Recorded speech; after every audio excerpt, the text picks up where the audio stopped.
السلام عليكم ورحمه الله تعالى وبركاته. البنات كي دايرين؟ لاباس؟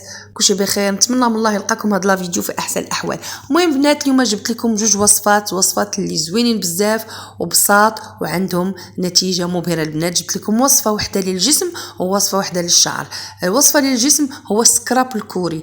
غزال المقادير او المكونات اللي فيه موجوده في كل بيت وبسيطه ولكن عنده بزاف المنافع. هاد السكراب هذا كيحيد الجلد الميت وكيقشر وكيخلي الجلد بيض ورطب بزاف. البنات هانتوما غتجربوه وغتشوفوه وكديروه مره واحده وكيدوم لكم، يعني مرات على حسب شحال درتو في الخليط، يعني ممكن يدير لكم حتى 20 يوم. البنات زوين، جربوه. هانتوما غتشوفوا في لا فيديو كيفاش غندير الطريقه وسهل، يعني راه ما غاديش تحتاجوا حتى شي حاجه. تقريبا المكونات اللي فيه موجوده في كل بيت البنات، ولكن زوين.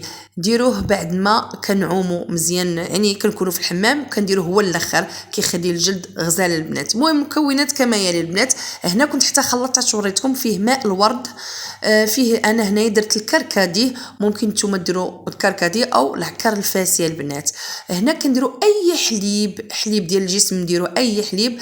كنديروا معلقه كبيره ديال العسل. البنات كنديروا زيت اللوز او زيت الارغان، انا درت هنايا زيت الجليسيلين.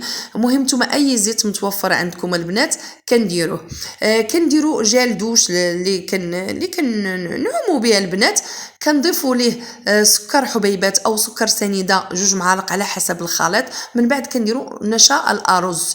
المهم انا هنايا حيت كنت ديجا خلطت وتفكرت البنات باش نقول لكم صافي تنحركوا المكونات كاملين وكنديرهم على شكل كريات وكنديرهم بعد الغسيل. البنات المهم البنات هنايا الوصفه الثانيه وهي وصفه للشعر او لتساقط الشعر او الشعر المتقصف المتضرر الناشف بزاف الحوايج.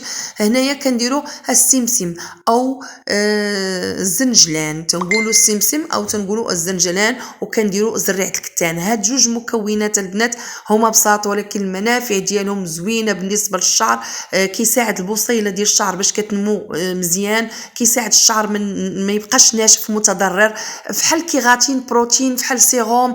زوين البنات، ديروه في الدار وكيدير لكم مده طويله وكيعالج لكم الشعر. البنات هاد الوصفه هائله البنات، نبغيكم تجربوها وما تعكزوش لحقاش غادي ديروه غيبقى لكم مده طويله.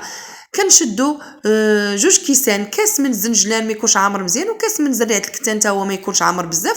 تنحمروهم على بوطه مهيله، ماشي تنحمروهم مي بحال تنقولوا تنصهدوهم، تنحاولوا ما امكن نصهدوهم. ما بغيناش حنا هذوك الزيوت ديالهم اللي غتنفعنا نضيعوها في السخونيه. حاولوا غير تصهدوهم. من بعد كنطحنوهم في الطحان الكهربائي حتى كيولي لين. المهم راه الكميه غتخرج لكم كثيره، انا ما درتهاش كلها.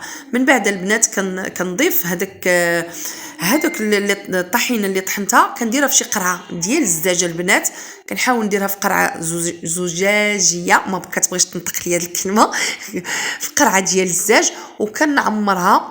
حاولوا، انا هنايا القرعه كانت عندي صغيره، نتوما الا عندكم شي قرعه كبيره ديروا المكونات كامل وما البنات ما غتضيع ما والو، بالعكس غتزيد تعطينا نتيجه اكثر.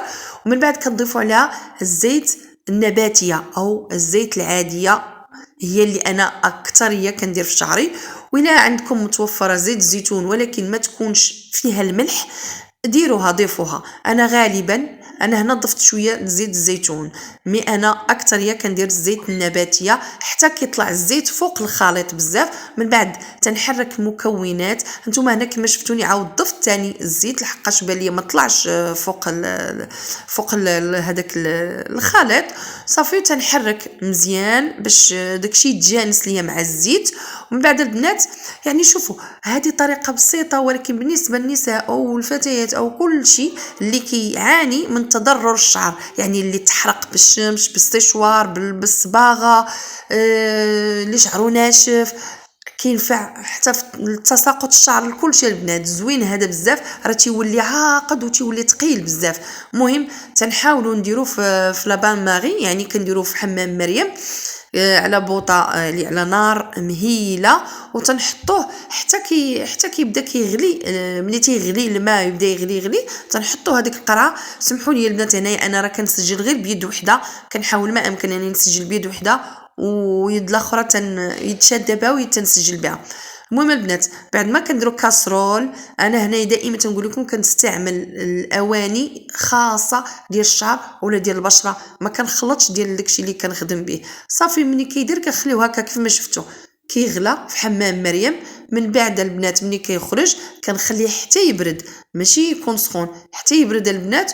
وكنحاولوا ناخذوا هكا شي تقشيره البنات، شي تقشيره في الكحل، انا اكثر تاخذها في الكحل باش هكا الاشعه ما تدخلش لها ديك القرعه ويعطينا النتيجه اللي حنا بغينا، باش يخرج لنا الزيت اللي حنا بغينا. هذا الزيت كديريه في الدار ممكن تشريوه، ولكن تستعمليه في الدار راه كيبقى مده طويله ومزيان البنات للشعر.